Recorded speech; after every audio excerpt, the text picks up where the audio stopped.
Hello students, I'm Dr. Anshu Sarna. Welcome back to my channel Anushka Classes.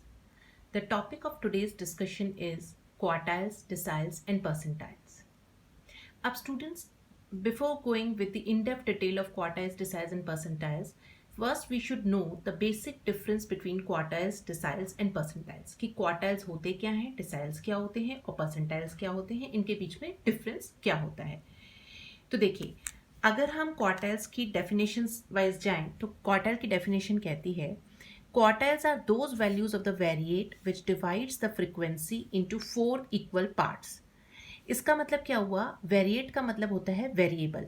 Quartiles जो होते हैं वो क्या करते हैं, टोटल फ्रीक्वेंसी को 4 इक्वल पार्ट्स में डिवाइड करते हैं. जैसे देखिए, मान लीजिए एक सीरीज दे रखी है तो क्वार्टाइल्स क्या करेगा, पूरी फ्रीक्वेंसी को डिवाइड करेगा 4 इक्वल पार्ट्स में. तो ये हो गया first part, second part, third part और फोर्थ पार्ट. और बेसिकली 3 क्वार्टाइल्स होते हैं हमारे, Q1, Q2 और Q3.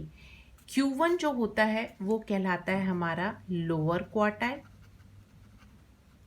और Q3 जो होता है वो हमारा कहलाता है अपर क्वार्टाइल. और ये जो होता है Q2 ये कहलाता है median. So basically there are only 3 quartiles, Q1, Q2, Q3. Q1 is called lower quartile, Q3 is called upper quartile and Q2 is median. अब deciles क्या करता है? Deciles total frequency को 10 equal parts में divide करता है, यानी 1, 2, 3, 4, 5, 6, 7, 8, 9 and 10. और deciles हमारे कितने होते हैं? फ्रीक्वेंसी को वो 10 इक्वल पार्ट्स में डिवाइड करता है और deciles होते हैं हमारे D1, D2, D3, D4, D5, D6, D7, D8 और D9. ऐसे ही परसेंटाइल्स क्या करता है? परसेंटाइल्स टोटल फ्रीक्वेंसी को 100 पार्ट्स में, 1, 2 so on up to 100 parts में परसेंटाइल डिवाइड करता है. और हमारे परसेंटाइल्स कितने होते हैं? P1 से लेकर P99 तक. तो आपको ये डिफरेंस समझ में आया होगा. क्वार्टाइल्स टोटल फ्रीक्वेंसी को 4 इक्वल पार्ट्स में डिवाइड करता है, डिसाइल्स टोटल फ्रीक्वेंसी को 10 इक्वल पार्ट्स में डिवाइड करता है और परसेंटाइल्स टोटल फ्रीक्वेंसी को 100 इक्वल पार्ट्स में डिवाइड करता है. तो क्वार्टाइल्स हमारे 3 होते हैं, Q1, Q2, Q3. डिसाइल्स हमारे 9 होते हैं, D1 से D9 और परसेंटाइल्स होते हैं हमारे P1 से लेकर P99 तक. अब हम इनके फॉर्मूले समझते हैं. सबसे पहले देखिए, मैंने अपनी लास्ट वीडियोस में भी आपको बताया है, जब मीन मीडियन मोड हमने डिस्कस किया है, कि हम मीन मीडियन मोड जब भी निकालते थे 3 केसेस डिस्कस करते थे. एक होता था हमारा इंडिविजुअल ऑब्जर्वेशन, एक होता था हमारा डिस्क्रीट सीरीज और एक होता था हमारा कंटिन्यूस सीरीज. मीडियन के जो क्वेश्चंस होते थे उसमें मैंने आपको बताया था कि हमेशा आप डेटा को पहले अरेंज करेंगे असेंडिंग या डिसेंडिंग ऑर्डर में और फिर आप CF का कॉलम बनाएंगे और फॉर्मूले को अप्लाई करेंगे. Same is the case with quartiles, deciles and percentiles also. आपने क्या करना है, आपने इंडिविजुअल ऑब्जर्वेशंस आए, चाहे डिस्क्रीट सीरीज आए, चाहे कंटिन्यूस सीरीज आए, आपने सबसे पहले डेटा को अरेंज करना है असेंडिंग और डिसेंडिंग ऑर्डर में, फिर CF का कॉलम बनाना है और फिर अपने फॉर्मूले को अप्लाई करना है. तो सबसे पहले हम देखते हैं इंडिविजुअल ऑब्जर्वेशन और डिस्क्रीट सीरीज का फॉर्मूला. तो देखिए, सबसे पहला स्टेप तो आपने डेटा को अरेंज करना है, फिर सेकेंड स्टेप में आपने क्या करना है, क्यूमुलेटिव फ्रिक्वेंसी निकालनी है. अब देखिए, अगर हमारे को क्वार्टाइल निकालना है और डिस्क्रीट सीरीज दे रखी है तो आपने क्या करना है, डिस्क्रीट सीरीज दे रखी है या इंडिविजुअल ऑब्जर्वेशन दे रखा है, अगर क्वार्टाइल्स निकालना है तो फॉर्मूला होता है QR is equal to size of R n+1th item divide by 4, where R is equal to 1, 2, 3, क्योंकि 3 क्वार्टाइल्स होते हैं. डिसाइल्स का फॉर्मूला हो जाता है size of R n+1th item divide by 10, where R is equal to 1 से लेकर 9 तक, क्योंकि डिसाइल्स होते हैं हमारे 9 डिसाइल्स. और परसेंटाइल्स का फॉर्मूला हो जाता है PR is equal to size of R n+1th item divide by 100, जहाँ R की वैल्यू 1 से लेकर 99 तक होती है. क्योंकि क्वार्टाइल्स 4 इक्वल पार्ट्स में डिवाइड करते हैं इसलिए डिनोमिनेटर में 4 आया है, डिसाइल्स 10 इक्वल पार्ट्स में डिवाइड करते हैं इसलिए डिनोमिनेटर में 10 आया है और परसेंटाइल्स 100 इक्वल पार्ट्स में डिवाइड करते हैं इसलिए डिनोमिनेटर में 100 आया है. अब अगर कंटिन्यूस सीरीज आती है तो आपने क्या करना है, सबसे पहले अगर क्वार्टाइल्स का केस है तो आपने निकालना है QR is equal to R nth item divide by 4. Deciles है तो r nth item divide by 10 और परसेंटाइल्स है तो r nth item divide by 100। फिर आपने क्या करना है, CF का कॉलम बनाना है और फॉर्मूले को अप्लाई करना है। स्टूडेंट्स देखिए, मैंने मीडियन में आपको फॉर्मूला बताया था कंटिन्यूस सीरीज का। मीडियन का फॉर्मूला होता है L plus n/2 minus CF upon F into i. ये मैंने आपको तब बताया था जब मीडियन हमने डिस्कस किया था। अब क्वार्टाइल्स, डिसाइल्स और परसेंटाइल्स में भी हमने क्या करना है, सेम n/2 की जगह अगर क्वार्टाइल्स है तो आपने क्या करना है, देखिए फॉर्मूले के अंदर अगर क्वार्टाइल्स है तो Rn/4 लिख देना है, बाकी फॉर्मूला सेम रहेगा। अगर डिसाइल्स है तो Rn/10 कर देना है, बाकी फॉर्मूला सेम रहेगा। और परसेंटाइल्स है तो Rn/100 कर देना है, बाकी फॉर्मूला सेम रहेगा जो मीडियन का था। आपको ये फॉर्मूलेस बहुत अच्छे से याद होने चाहिए, तभी आप इन क्वेश्चंस को बहुत अच्छे से कर पाएंगे। अब इन फॉर्मूलेस को अप्लाई कैसे करना है, उसके लिए मैं आपको एक क्वेश्चन कराती हूँ।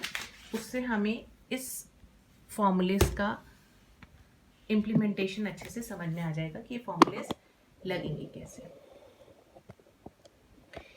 एक क्वेश्चन हम करते हैं। देखिए, एक क्वेश्चन आपको दे रखा है, calculate upper and lower quartiles from the following data. और डेटा में आपको दे रखे हैं वेरिएबल्स जिनकी वैल्यू है 0 to 10, 10 to 20, so on up to 60 to 70। और फ्रिक्वेंसी की वैल्यूज़ दे रखी हैं 10, 20, 35, 40, 25, 25 एंड 15। तो आपने सबसे पहले क्या करना है, वेरिएबल एज इट इज़ लिख लेने हैं और फ्रिक्वेंसी एज इट इज़ लिख लेनी है। अब आपने एक CF का कॉलम बनाना है। CF कैसे निकालते हैं, मैंने देखिए स्टूडेंट्स पहले भी बताया है। सबसे पहले आप डेटा को चेक करेंगे क्वार्टाइल्स, डिसाइल्स और परसेंटाइल्स के केस में भी कि डेटा अरेंज है या नहीं है। हमारा डेटा ऑलरेडी अरेंज था तो हमें कुछ करने की ज़रूरत नहीं थी। सेकेंड स्टेप में हमने क्या करना है, CF का कॉलम बनाना है और फिर थर्ड स्टेप में हमने फॉर्मूले को अप्लाई करना है सीरीज़ देखते हुए। अब क्योंकि ये सीरीज़ कंटिन्यूस सीरीज़ है तो हम सबसे पहले CF का कॉलम बनाएंगे। CF का कॉलम कैसे बनाते हैं, first frequency as it is, then 10 + 20 30, 30 + 35 65, 65 + 40 105, 105 + 25 130, 130 + 25 155, 155 + 15 is 170।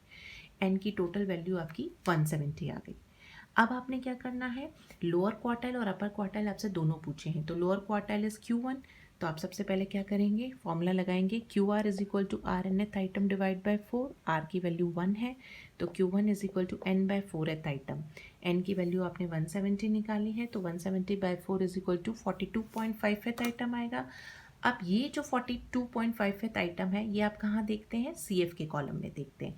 तो आपने देखा ये कहाँ लाई कर रहा है, 30 और 65 के बीच में। हमेशा नेक्स्ट हायर वैल्यू लेते हैं, तो नेक्स्ट हायर वैल्यू ली तो आपकी क्वार्टाइल क्लास आपकी कौन सी हो गई, क्वार्टाइल क्लास आपकी हो गई ये वाली।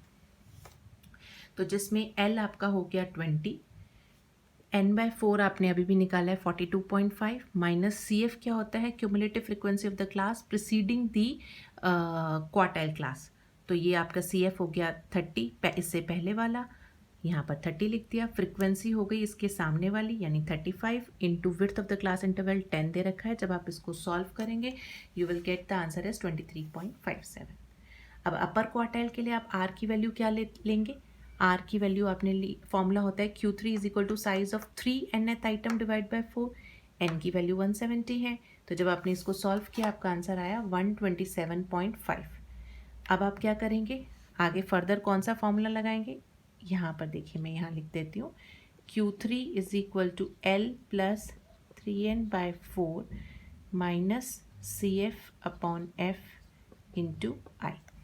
तो आपने अब देखो 127.5 जो वैल्यू निकली है वो आप CF में देखेंगे कहाँ लाई कर रही है, 105 और 130 के बीच में। हमेशा नेक्स्ट हायर वैल्यू लेते हैं।